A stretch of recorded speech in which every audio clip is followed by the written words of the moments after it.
Assalamualaikum warahmatullahi wabarakatuh.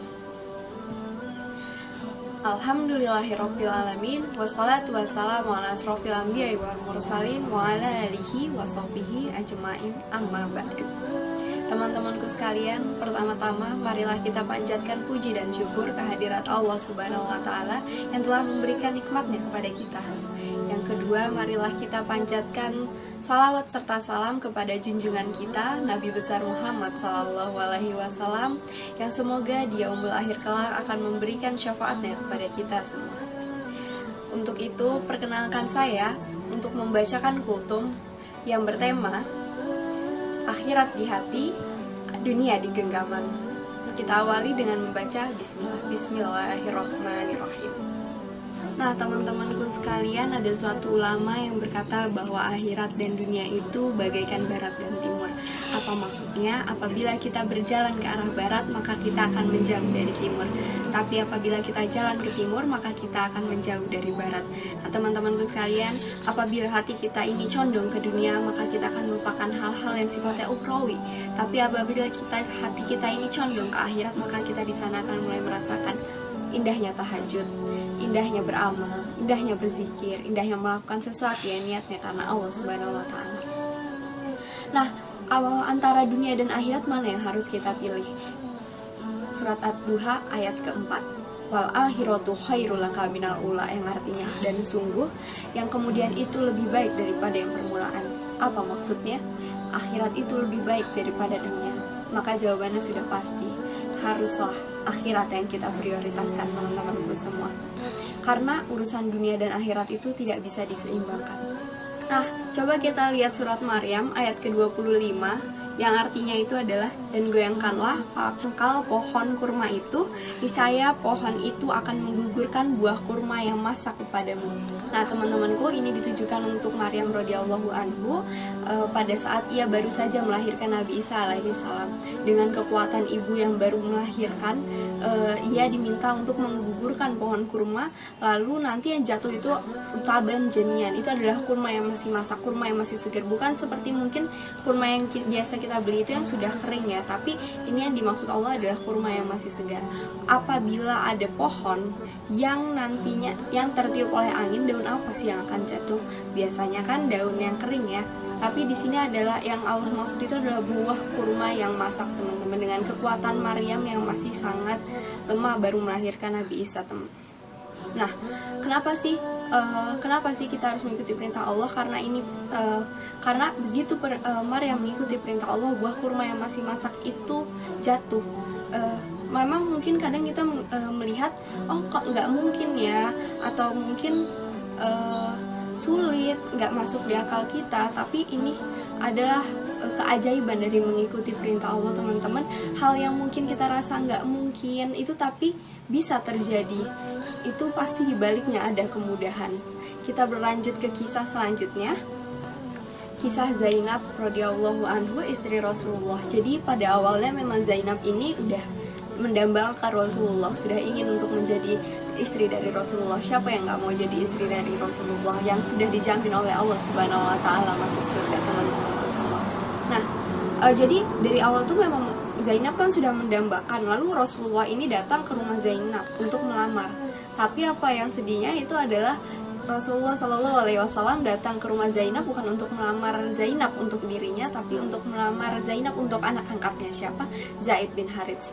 Allah saat itu memberitahukan bahwa ini adalah perintah Allah Subhanahu Wa Taala. Maka apa yang dikatakan Zainab? Sami'na wa ata'na.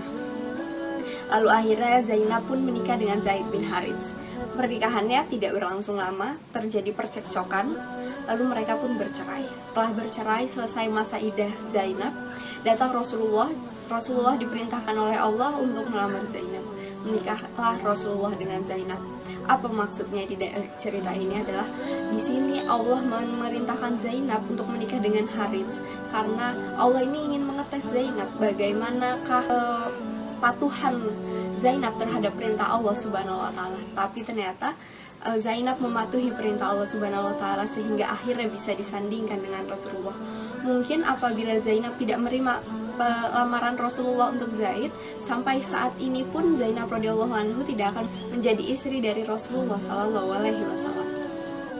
Nah, teman-temanku semua, ingatlah sesuatu yang kita niatkan karena Allah tidak akan pernah mengecewakan kita. Karena apa? Karena rencana Allah pasti lebih baik daripada rencana yang sudah kita bikin. Kita lihat Al-Insyirah ayat 5 dan ayat 6 yang bunyinya ini, fa inna ma'al usri yusra, inna ma'al usri yusra.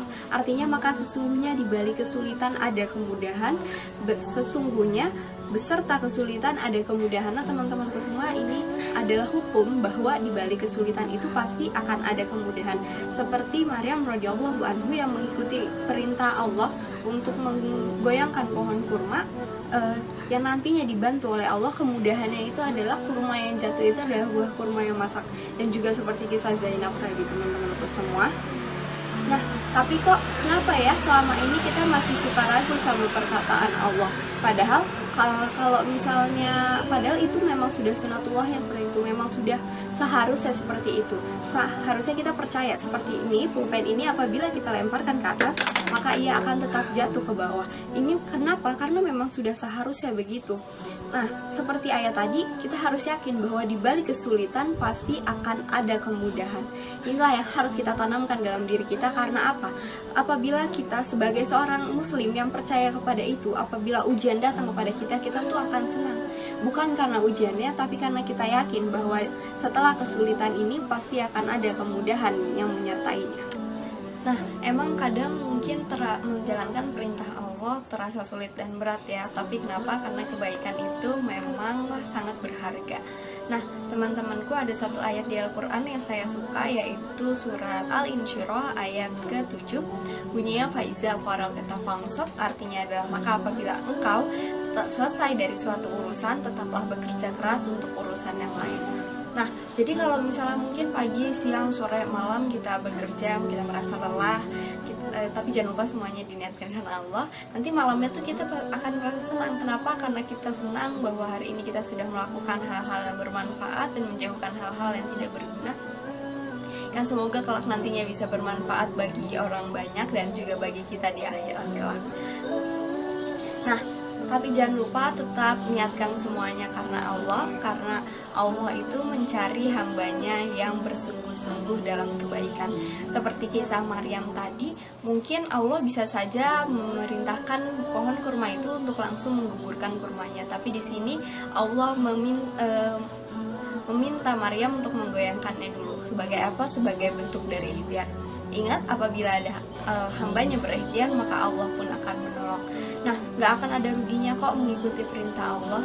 Jadi teman-temanku semua, semoga amal dan kerja keras kita nanti, kerja keras kita di dunia bisa bermanfaat bagi kita di akhirat. Kesimpulan dari kultum saya hari ini adalah akhirat dan dunia itu gak bisa diseimbangkan. Kita harus memilih antara dunia dan akhirat. Tapi pilihlah akhirat, karena menjalankan perintah Allah itu kita akan diberikan hal-hal yang lebih baik nantinya. Allah nggak pernah ngecewain hambanya. Nah, jangan lupa untuk meniatkan semuanya karena Allah. Lalu jangan lupa bekerja keras karena Allah juga mencintai hamba-hambanya yang bersungguh-sungguh dalam kebaikan. Nah, akhirul kalam, salah dan hilaf dari saya, benar dari Allah Subhanahu wa ta'ala. Subhanakallahumma wa bihamdika asyhadu an la ilaha illa anta astaghfiruka wa atubu ilaik. Wassalamualaikum warahmatullahi wabarakatuh.